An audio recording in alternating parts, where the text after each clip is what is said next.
Бүгінгі үйренетін қайталатын сөздердің тізімі осылай болады. Тыңдаңыздар.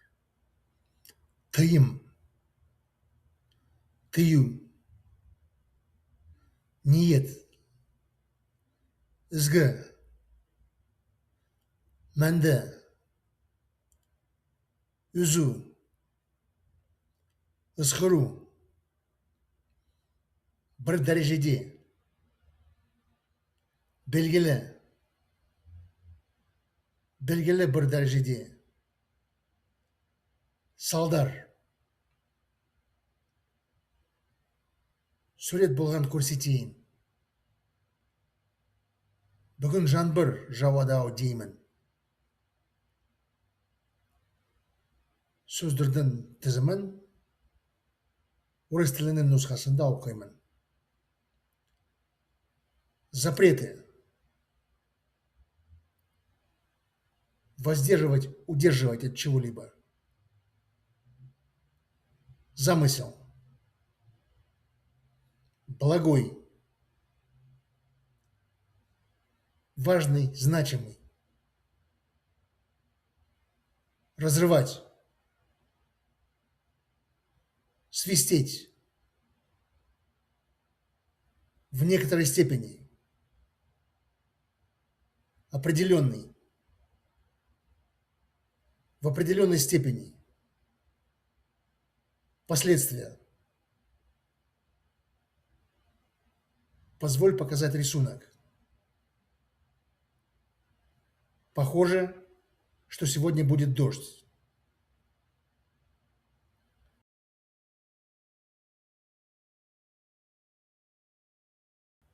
Халықтың ырым тымдары. Әр халықтың ырым таймдары болады, және олар халықтың күнделікті өмірінде қолданылады. Сондай-ақ, салт дәстүрінде, әдет-ғұрпында, тұрмыс тіршілігінде де көрінеді. Ырым мен тыйым адамды тәрбиелеп, жат әдеттерден тыюға бағыттайды. Қазақ тілінде ырымға немесе тыйымдарға сенетін адамды ырымшыл адам деп атайды. Қазақ халқы көп нәрсені ырымдап жасайды. Мысалы, балаға ат қою, сыйлық беру, заттар алу, тағы басқа.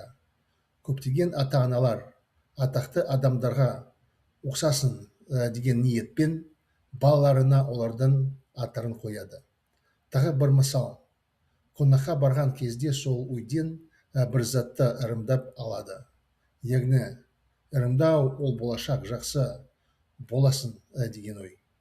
Немесе егер сіз шет елге барсаңыз, туыстарыңызға сыйлықтар аласыз. Сыйлықты бергенде саған ырымдап алдым. Сендерде сол жаққа саяхаттап барыңдар деп айтып, ізгі ниетпен ұсынамыз. Ырымдармен қатар біздің өмірімізде тыйымдар бар. Яғни тілдегі тыйым сөздер немесе табулар. Бір балалық шағымызда үлкендерден олай істеме, жасама, тастама сияқты болымсыз мәнді сөздерді естіміз. Мысалы, нанды бір қолмен үзбе, нанды баспа, сынық ыдыспен тамақ ішпе, кешке қарай қоқыс шығарма, үйде ысқырма, тағы басқа. Негізінен тілімізде осындай тыйым сөздер белгілі бір салаға қатысты болады. Олар белгілі бір тәртіпті орнату үшін қолданылады. Мысалы, жол ережелерін алатын болсақ, оларда белгілі бір дәрежеде тыйым сөздер, яғни істеуге болмайтын әрекеттер. Егер оны істесең, салдары жаман болады. Мәселен, жолдан жүгіріп өтпе, тағы басқа. Жоғарыда айтылатын ырымдар мен тыйымдардың философиялық ойымен қатар практикалық мәні де бар. Мысалы, сынық ыдыстан тамақ ішпе, тыйым алып қарай. Егер сіз қонаққа сынық ыдыстан тамақ берсеңіз, ол қонақты сыйламау болып саналады. Ал практикалық жағынан қарасаң, ондай ыдыстан тамақтану қауіпті, себебі жарақаттанып қалуыңыз мүмкін.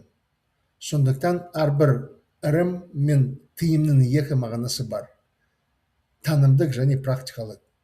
Дегенмен олардың негізгі қызметі адамды жамандықтан сақтандыру, баланы жақсы адам етіп тәрбиелеу, белгілі бір қоғамдық тәртіп орнату, адамның өмір жолын ашық ету, адамдарға тек жақсылық тілеу. Ал сіз қай мағынасын қолданасыз? Ырым мен тыйымдарға сенесіз бе? Күнделікті өмірінде қолданасыз ба?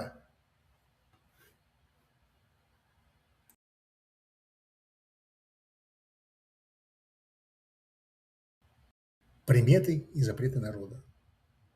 У каждого народа есть свои приметы и запреты, и они используются в повседневной жизни, а также проявляются в традициях, обычаях, быту. Приметы и запреты направлены на воспитание человека и предостережение от дурных привычек. В казахском языке человека, который верит в приметы и запреты, называют Рымшел Адам, суеверный человек. Казахский народ многое делает, следуя приметам.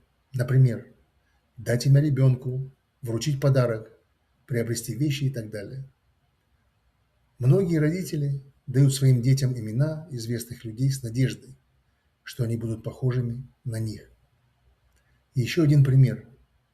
Когда идешь в гости, принято взять из того дома какую-то вещь на счастье. То есть сделать что-то на счастье – это мысль о том, что будущее будет хорошим. Или если вы едете в зарубежную поездку, вы покупаете подарки родственникам. Вручая подарок, мы говорим: «Я купил это вам на счастье, и вы тоже съездите в те края», и дарим с благим намерением. Наряду с приметами в нашей жизни существуют и запреты, а именно запретные слова или табу.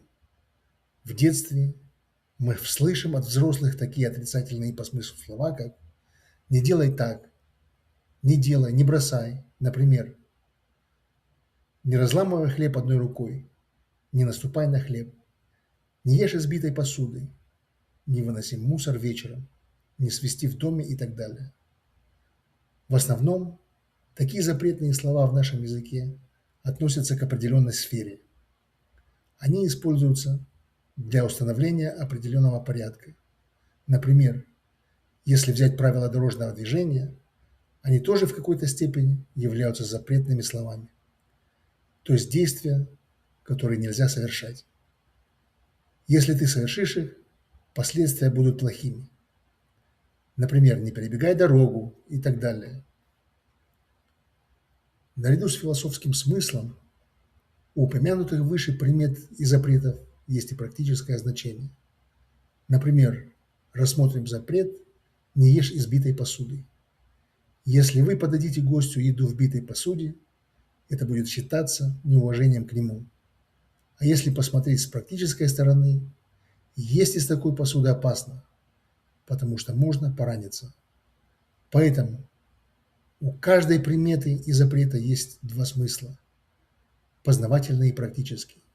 Тем не менее, их основные функции – предостеречь человека от зла, воспитать ребенка хорошим человеком, установить определенный общественный порядок, открыть жизненный путь человека, желать людям только добра. А какой смысл используете вы? Верите ли вы в приметы и запреты? Используете ли вы их в повседневной жизни?